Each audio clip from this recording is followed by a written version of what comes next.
नमस्कार दोस्तों, चलिए जान लेते हैं हरियाणा की आज की 50 फटाफट बड़ी खबरें केवल 10 मिनट में। लेकिन उससे पहले अगर आपने इस वीडियो को लाइक नहीं किया तो लाइक कर दें और चैनल को सब्सक्राइब कर दें। हरियाणा की जेलों में अब डीएसपी रैंक के अधिकारियों को जेल अधीक्षक के पद पर नियुक्त किया जाएगा। सरकार ने जेल नियमावली में संशोधन कर यह निर्णय लिया है। पहले केवल जेल विभाग के अधिकारी ही इस पद के लिए पात्र थे।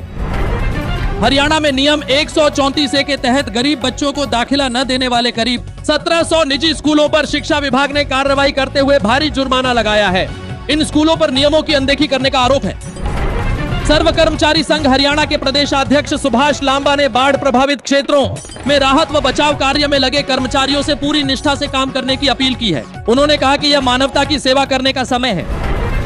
भारत के चुनाव आयोग ने स्पष्ट किया है कि राष्ट्रीय नागरिक रजिस्टर एनआरसी को अलग अलग राज्यों में नहीं बल्कि पूरे देश में एक साथ लागू किया जाएगा।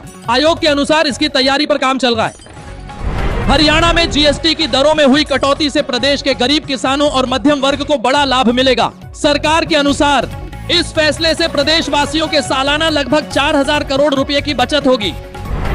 पंचकूला में एक ढाबा संचालक और उसके भाई पर करीब 15 लोगों ने तेजधार हथियारों से वार कर दिया, जिससे वे गंभीर रूप से घायल हो गए। घटना के बाद इलाके में डर का माहौल है। पुलिस मामले की जांच कर रही है।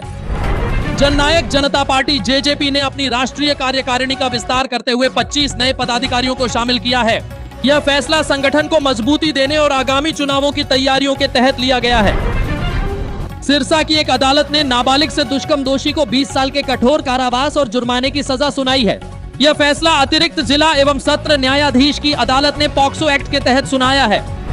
गुरुग्राम पुलिस की आर्थिक अपराध शाखा ने एक लोन कंपनी में हुए 11 करोड़ रुपए के घोटाले का खुलासा करते हुए कंपनी के मैनेजर को गिरफ्तार किया है। आरोपी पर फर्जी दस्तावेजों पर लोन पास करने का आरोप है।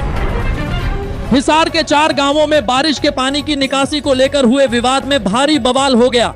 इस टकराव में एक थाना प्रभारी समेत 45 से अधिक लोग घायल हो गए। मौके पर भारी पुलिस बल तैनात किया गया है।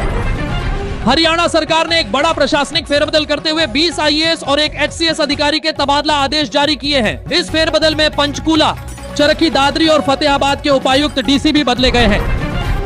हरियाणा के मुख्यमंत्री नायब सैनी ने कहा है कि प्रधानमंत्री नरेंद्र मोदी के जन्मदिन के उपलक्ष्य में प्रदेश में सेवा पखवाड़ा मनाया जाएगा।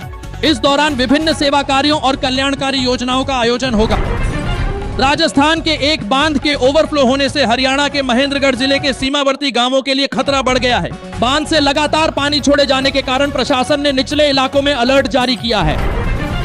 हरियाणा के मुख्यमंत्री नायब सैनी ने एक बैठक में प्रधानमंत्री नरेंद्र मोदी के जन्मदिन पर आयोजित होने वाले सेवा पखवाड़ा की तैयारियों की समीक्षा की। उन्होंने कहा कि सरकार की उपलब्धियों को जन जन तक पहुंचाया जाए। भिवानी की लेडी टीचर मनीषा कांड मामले में सीबीआई ने जांच शुरू कर दी है। सीबीआई की टीम ने भिवानी पहुंचकर उस प्ले स्कूल का दौरा किया जहां मनीषा पढ़ाती थी और वहां से सबूत जुटाने की कोशिश की। रोहतक की महम नगर पालिका में वाल्मीकि सामुदायिक केंद्र के निर्माण में घोटाले के आरोप लगे हैं। शिकायत में कहा गया है कि निर्माण में घटिया सामग्री का इस्तेमाल कर सरकारी पैसे का दुरुपयोग किया गया है। इनेलो नेत्री सुनैना चौटाला ने गोहाना में प्रदेश की कानून व्यवस्था को लेकर भाजपा और कांग्रेस पर निशाना साधा। उन्होंने कहा, दोनों पार्टियों के राज में हरियाणा में कानून व्यवस्था की स्थिति बद से बदतर हुई है। हरियाणा में अब परिवार पहचान पत्र पीपीपी में अपनी आय घोषित न करने पर आपकी आय 3 लाख रुपए तक मानी जाएगी। सरकार ने यह फैसला योजनाओं का लाभ सही लोगों तक पहुंचाने और फर्जीवाड़े को रोकने के लिए किया। अंबाला में टांगरी नदी में नहाने गए 5 लड़कों की डूबने से मौत हो गई। सभी दोस्त थे और गर्मी से राहत पाने के लिए नदी में गए थे। घटना के बाद गोताखोरों ने शवों को बाहर निकाला, जिससे इलाके में मातम छा गया। हरियाणा में बाढ़ की स्थिति पर मुख्यमंत्री नायब सैनी ने कहा है कि सरकार किसी भी आपदा से निपटने के लिए पूरी तरह तैयार है। उन्होंने अधिकारियों को प्रभावित क्षेत्रों में राहत कार्यों में तेजी लाने के निर्देश दिए। आज 7 सितंबर 2025 को साल का सबसे लंबा पूर्ण चंद्र ग्रहण लगेगा, जो भारत के कुछ शहरों में भी दिखाई देगा। यह एक महत्वपूर्ण खगोलीय घटना होगी जिसका ज्योतिषीय महत्व भी माना जा रहा है। सोनीपत के मुरथल स्थित एक ढाबे पर मारपीट करने के मामले में पुलिस ने आरोपियों को गिरफ्तार कर लिया है। खाने के बिल को लेकर हुए विवाद के बाद युवकों ने ढाबा कर्मचारियों पर हमला कर दिया था, जिसका वीडियो वायरल। हरियाणा के मुख्यमंत्री नायब सैनी ने कुरुक्षेत्र के बाढ़ और जलभराव से प्रभावित क्षेत्रों का दौरा किया। उन्होंने प्रभावित लोगों से मुलाकात कर उन्हें हर संभव मदद का आश्वासन दिया और अधिकारियों को आवश्यक निर्देश दिए। नूंह के एक डॉक्टर कांड मामले में पुलिस ने मुख्य आरोपी को गिरफ्तार कर लिया है। आरोपी ने कबूल किया है कि उसने मारने के बाद डॉक्टर के बॉडी को हरिद्वार ले जाकर गंगा नदी में। हरियाणा भाजपा अध्यक्ष मोहन लाल बड़ौली और गायक रॉकी मित्तल के खिलाफ दर्ज रेप मामले में पुलिस ने क्लोजर रिपोर्ट दाखिल कर दी है। यह मामला हिमाचल प्रदेश के सोलन जिले के कसौली थाने में दर्ज किया गया था। सिरसा में घग्गर नदी का जलस्तर बढ़ने से बाढ़ का खतरा पैदा हो गया है। बारिश के कारण नदी उफान पर है, जिससे तटबंध टूटने का डर है। प्रशासन ने आसपास के गांवों में अलर्ट जारी कर स्थिति पर नजर। टोहाना की बेटी मोनिका ने थाईलैंड प्रो बॉक्सिंग चैंपियनशिप में स्वर्ण पदक जीतकर देश का नाम रोशन किया है। फाइनल मुकाबले में शानदार प्रदर्शन करते हुए उन्होंने यह जीत हासिल की। उनकी इस उपलब्धि से क्षेत्र में खुशी का माहौल है।